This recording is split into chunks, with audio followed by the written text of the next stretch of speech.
sayyidina Muhammad ibn Abdullah amma ba'da. Segala puji milik Allah yang senantiasa mencintai hamba-hambanya.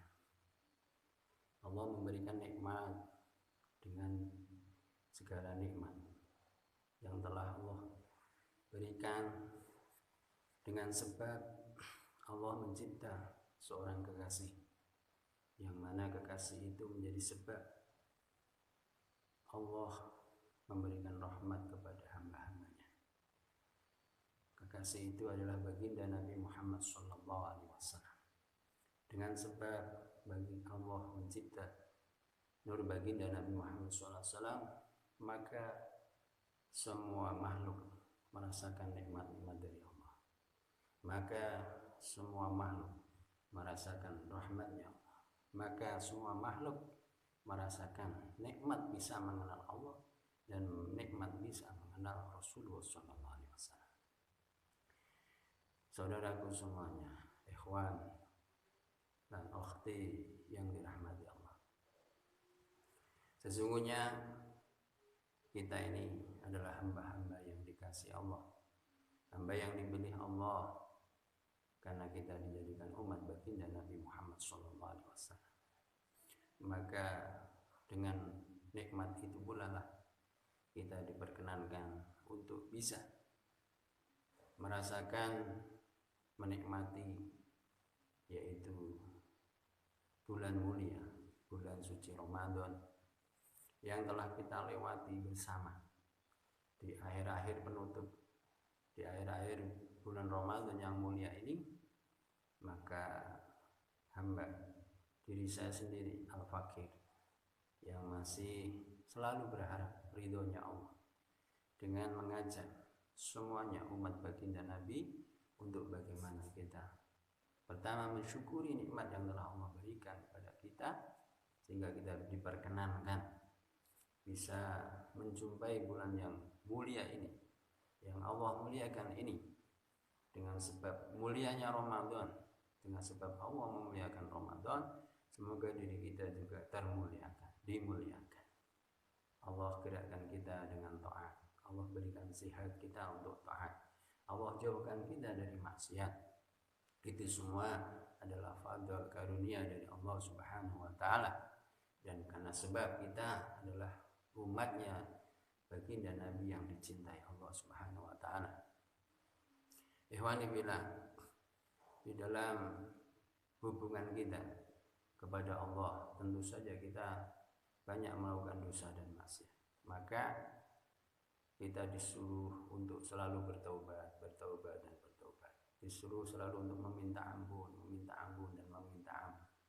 Bahkan baginda Nabi Muhammad SAW yang sudah maksum, yang sudah diampuni dosanya, itu masih bersujud memohon ampun dan memintakan ampun dosa umat baginda Nabi. Maka kita mengikuti suri teladan yang mulia, yaitu baginda Nabi Muhammad SAW.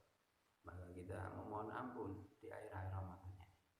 Semoga dengan taubatan nasuha, dengan benar-benar kita memohon ampun dengan sesungguh-sungguhnya, Allah menghilangkan, Allah mengampuni semua dosa-dosa kita, mulai dari kecil hingga sekarang, mulai dari balik hingga sekarang. Dan juga kita juga setelah kita ini memohon ampun diri kita, juga memohonkan ampun dosanya, terutama kedua orang tua kita, terutama guru-guru kita, semuanya, terutama ikhwan-ikhwati billah, terutama semua saudara-saudara, semua umat baginda Nabi Muhammad SAW, supaya kita memintakan ampunan dosa. Kemudian setelah kita memintakan ampunan dosa untuk orang lain, maka kita juga harus menjaga hablum minannasnya, yaitu terutama hubungan kita dengan sesama. Terutama di dalam grup ini, kita sesama ikhwan, sesama iman, sesama Islam, sama dalam perjuangan, sama umat baginda Nabi Muhammad SAW. Tentu saja banyak salah dan khilaf, maka dosa itu akan diampuni oleh Allah kalau kita saling mau bermaaf-maafan, saling meminta maaf dan saling memaafkan. Maka dari itu, ikhwani fillah, ucapan minta maaf ini adalah ucapan yang dicintai oleh Allah Subhanahu wa taala. Dan orang yang mau memaafkan adalah orang yang dicintai Allah Subhanahu wa taala.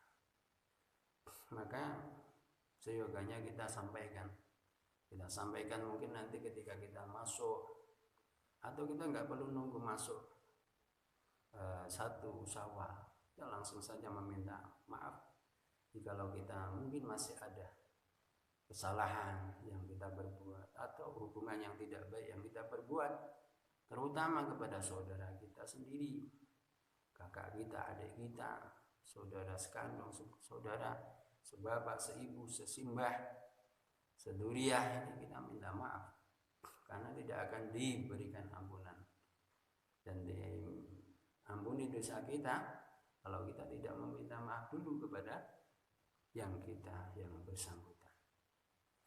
Maka kita meminta maaf dengan secepat-cepatnya. Jangan menunggu nanti keburu mati kita belum minta maaf. Ini berat hisabnya. Maka minta maaf ini adalah satu amalan salafus saleh.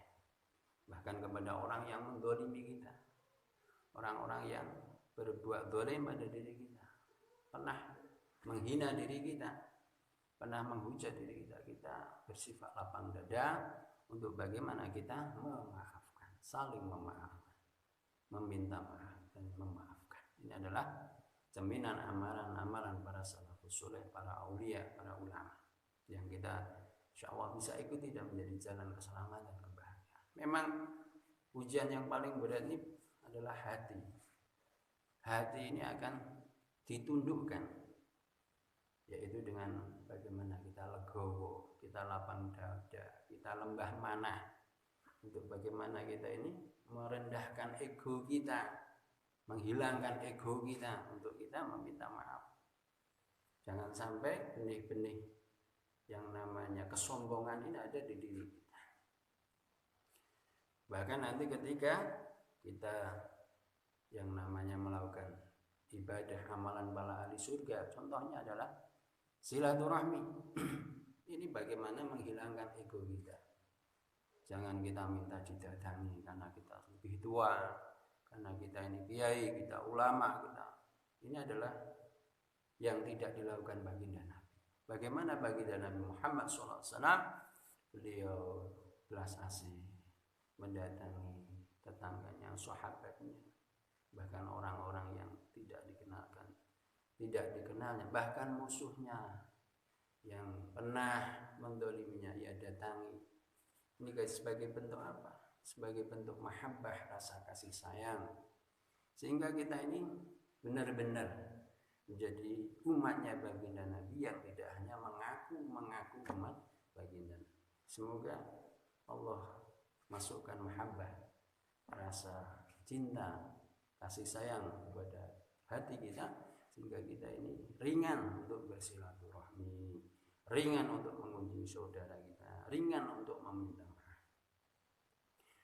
Maka saya akan saya bacakan hadisnya. Jadi bagaimana kita bersilaturahmi ini dan manfaat orang yang bersilaturahmi, orang yang didatangi, orang yang mendatangi. Bismillahirrahmanirrahim. Qala Rasulullah sallallahu alaihi wasallam, inna dhaifa idza dakhala baital mu'min dakhala ma'ahu alfu barakati wa alfu rahmati.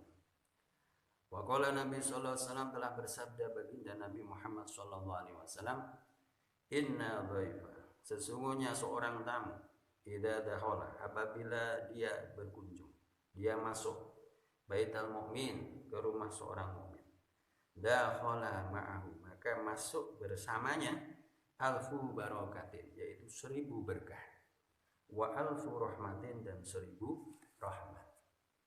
Maka kita ini mendengar penjelasan pembacaan hadis tadi, paham bahwa orang yang rumahnya dimasuki tamu, maka tamu itu membawa 1000 berkah dan 1000 rahmat. Maka seyogianya kita muliakan, seperti yang sudah dilakukan tradisi-tradisinya orang Jawa ini, bagaimana dia menyiapkan supaya ketika ada tamu ini, tamunya gembira, disediakan makanan, disediakan yang namanya jamuan, dibaiki rumahnya, diperhias rumahnya, supaya tamunya senang. Maka ini adalah amalan kalau kita mau mengunjungi. Tidak akan terjadi 1000 rahmah, 1000 berkah ketika tidak ada yang saling kunjung mengunjungi. Dan kunjung mengunjungi silaturahmi ini akan putus manakala di hati kita, saya yang tua yang harus dikunjungi, saya orang yang pangkat, saya orang ulama yang harus, itu tidak akan terjadi. 1000 rahmah, 1000 rahmah. Maka bagaimana kita menghilangkan sifat itu, menghilangkan ego itu. Kita keluar karena mengharap ridho Allah, mengharap 1000 rahmatnya Allah, mengharap berkahnya Allah. Kita senang biasa untuk bersilaturahim ke orang lain, maka Allah akan datangkan ke rumah kita tamu-tamu yang akan menghiasi, yang akan menjadi sebab rahmatnya Allah, akan menjadi sebab barokahnya Allah, karena kita senang bersilaturahmi. Insyaallah, semoga Allah terima ibadah kita di bulan Ramadan ini, di akhir Ramadan ini. Dan kita berdoa sama Allah, semoga Allah melihat kita, diri kita, jasad kita, roh kita dengan ridhonya, dengan rahmatnya. Sehingga jika Allah berkenankan diri kita masih hidup lagi, maka kita dipertemukan dengan Ramadan tahun depan.